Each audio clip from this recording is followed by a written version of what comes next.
Agora o diretor está aqui falando no meu ponto que o Twitter não para, minha gente. Então vamos lá, dar uma atenção para o Twitter, que está dando tanta atenção para nós, a internet, esse espaço tão importante para a discussão.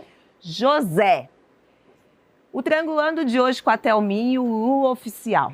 Mas eu queria que o ex-presidente falasse sobre essa foto junto ao deputado Isidório, que se autoproclama ex-gay e advoga pela cura gay. Não é contraditório ao discurso progressista de Lula? E Lula, não vai escapar, hein? Não. E aí, presidente? Você já está perguntando? Estou perguntando, a internet está perguntando. Eu estava esperando você voltar ali para me falar olhando para você. Pode responder. Mas deixa eu falar uma coisa para você, Pode responder o José. Todos nós temos que aprender a seguinte lição de vida. Você trata as pessoas sempre com o respeito e com a educação que você gostaria de ser tratado. E eu conversei com o pastor Isidório como presidente de um partido político que faz parte da coligação, sabe, do governador da Bahia. E ele foi me apresentado, eu não sei da história de divergência dele na questão de gênero, na questão, sabe, de vida dele. Não sabia se ele tinha sido homossexual ou não tenho a menor noção. O que eu sei é que ele tem um trabalho no Rio de Janeiro muito rico do ponto de vista de tratar, sabe, de pessoas doentes, de drogados, inclusive.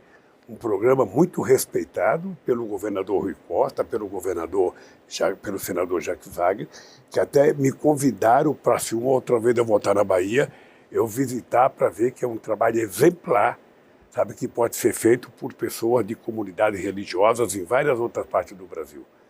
Foi o primeiro contato político que eu tive com o pastor Isidório, deputado federal mais votado da Bahia, e sinceramente, nós não entramos em discussões outras, mas me impressionou pelo trabalho que ele faz. Se ele tem divergência com o trânsito, eu acho que é o seguinte, nós temos que conversar e convencer as pessoas dos erros que eles estão cometendo. Eu, por exemplo, fui achincalhado na internet esses dias porque eu encontrei com mãe de santo, encontrei, sabe, com várias, tanto no Pernambuco, quanto no Rio Grande do Norte, quanto na Bahia, e o pessoal me chicanou, o Lula está encontrando com o demônio, o Lula, sabe, está abraçando o demônio. Não, eu sou católico. Enquanto pessoa humana, agora como cidadão, e como governo e como Estado, você tem que respeitar todas as diferenças religiosas existentes no mundo. Eu vou tratar todas com o mais profundo respeito, da mesma forma que eu trato as pessoas. Sabe? Então, foi assim que eu tratei o pastor Isidório, não o conheço mais, sabe? Espero que eu tenha a oportunidade de conhecer ele, e se eu tiver a oportunidade de pedir para ele ser uma pessoa mais aberta, mais generosa, mais compreensiva, sabe? Obviamente que é o meu papel tentar fazer isso com todo mundo. Eu aprendi uma lição de vida, Aliás, foi uma lição que eu tive com o Evo Morales. Eu estava em Santa Cruz, o Evo Morales tinha uma oposição forte, e o Evo Morales perguntou para mim, ô Lula, como é que você acha que eu devo tratar a minha oposição? Eu falei, trata a tua oposição como você gostaria de ser tratado por ela, pelo amor de Deus. Hein? Com diálogo. A gente precisa lógico, dialogar. Você tem que conversar, compreender, convencer.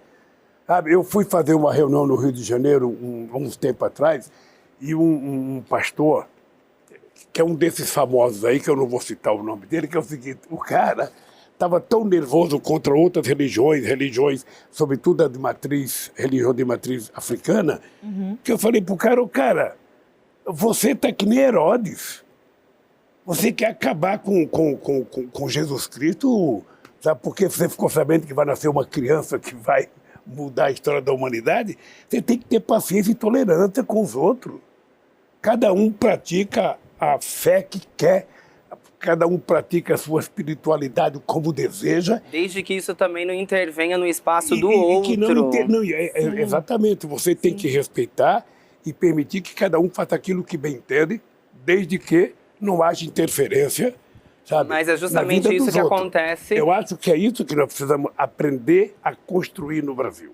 O respeito. Nós O Brasil elegeu um presidente fundamentado em ideologia. A gente não precisa de ideologia. Não pode. A gente precisa de pessoas que governem de acordo com as nossas necessidades. O presidente da República, ele precisa respeitar todas as religiões, ele precisa gostar de todos os times de futebol, de todas as escolas de samba. Ele não tem que ter escolha.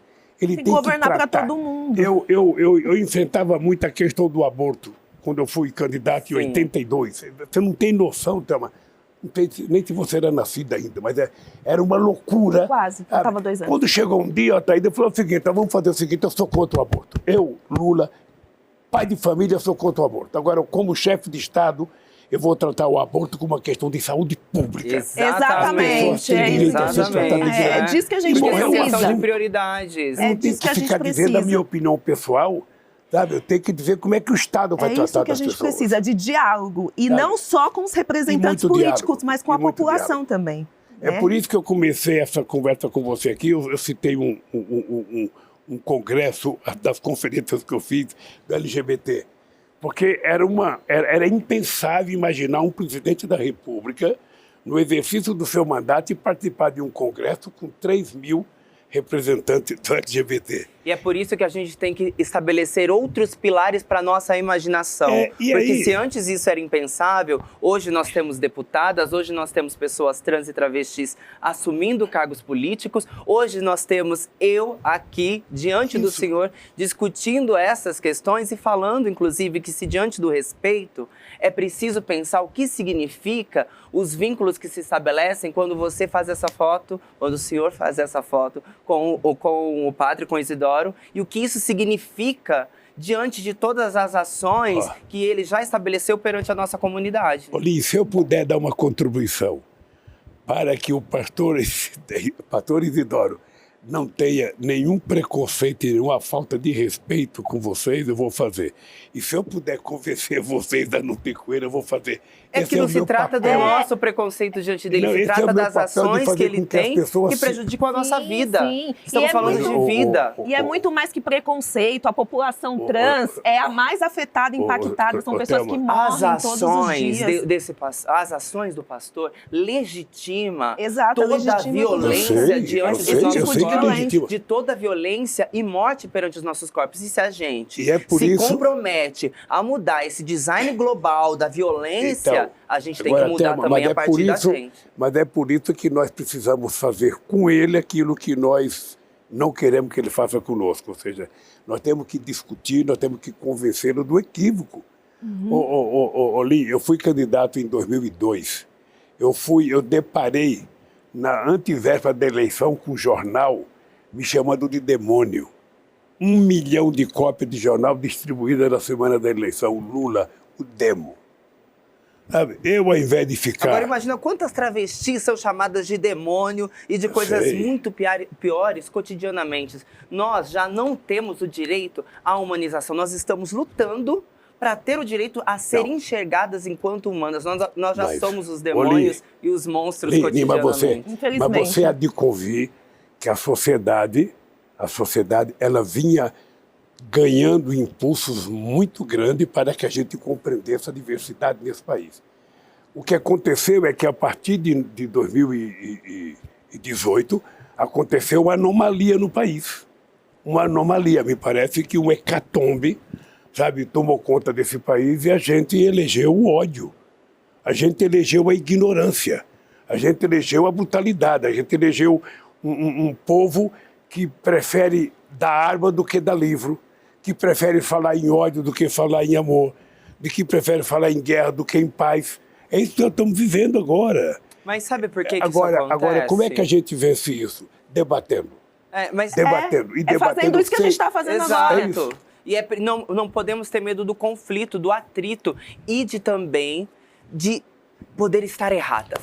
Porque esse é o lance. A gente tem que admitir que podemos estar erradas em determinado momento e que nessas negociações, para que tudo isso se transforme, é preciso estar dispostas ao deslocamento, porque a desigualdade não vai acabar assim, eu quero que a desigualdade acabe, mas eu não quero sair do meu lugar. Eu quero continuar no meu lugar, eu quero continuar com os meus privilégios, eu quero continuar com as coisas como elas estão. E o que aconteceu é que, diante de tudo que vinha sendo construído, inclusive, com o seu governo e com tudo isso que veio se construindo, os privilégios foram sendo alterados. As pessoas negras passaram a adentrar os espaços de universidade, os espaços de representatividade simbólicos e materialmente começaram a se transformar. E isso fez com que as pessoas que estavam acostumadas aos seus pilares, aos privilégios e a tudo aquilo que as mantinha no seu lugar, percebesse o risco do deslocamento. E isso faz com que haja um contra-ataque. Mas é preciso que a gente admita que, se as coisas vão se mover, eu vou me mover também.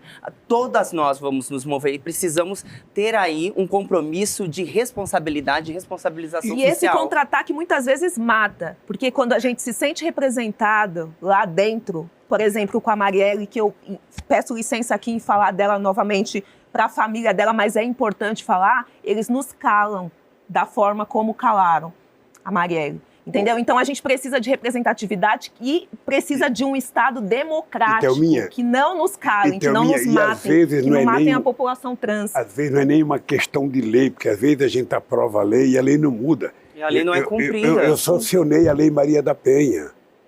E o feminicídio continua, a violência continua. E agora na pandemia mais ainda. Então você percebe,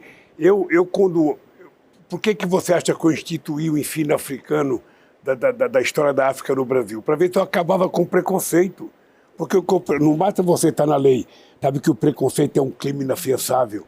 Porque o preconceito é uma coisa cultural, está impregnado na massa encefálica das pessoas. Para isso é preciso haver uma interseccionalidade entre ciência, arte, política e uma transversalidade para que a gente entenda. É preciso que haja implementação de políticas públicas, é preciso que se fale sobre sexualidade e gênero nas escolas, é preciso que hajam espaços como esse que democratizem e levem informação para tantas outras pessoas para que elas se deem a possibilidade de pensar diferentemente de como elas já pensam. Ou seja, é preciso mais Thelminha, é preciso mais programa como esse para a gente debater. É preciso mais triangulando.